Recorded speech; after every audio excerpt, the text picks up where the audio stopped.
Now when the Aquarius sign goes into the 6th house in the Navamsa chart, in the D9 chart, what is the 6th house in the Navamsa chart? It is said that the 6th house of the Navamsa is also called the house of Kashta, or pain, or challenges, issues, or problems, but it is also the house of service, which means how you're serving in a partnership which the Navamsa represents, in a relationship,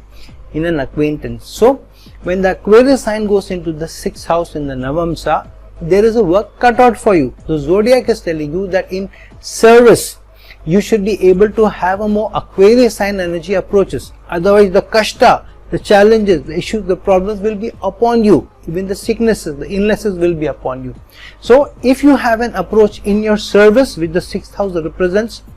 then you should have a friendly approach, a liberal approach, a more large-hearted approach, a more holistic approach, which means rather than looking at for self, what I get out of the service, how I can score over others, how I can score over competition, rather than that you need to have a more teamwork approach to service, to giving back to society, and you have to look at larger social causes which the Aquarius sign represents. Then you will be able to get more out of your service.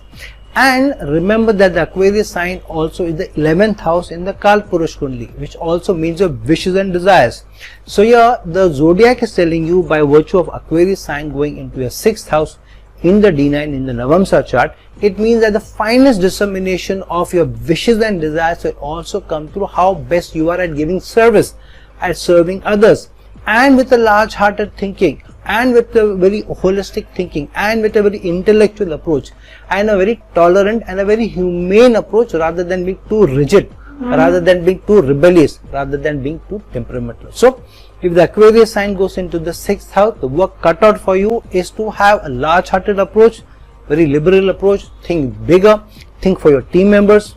Don't think of putting down your competition, rather than think how I can work with my team members to give back to society, to serve the society, and then you see how you can get better results. This will not only keep your competition at bay, allow you to score over them, in fact it will allow you to work with other people to able to serve better. This can also be a sign of people who are connected to some service or giving back, whether it is through products or services, or maybe animal welfare or the environment welfare,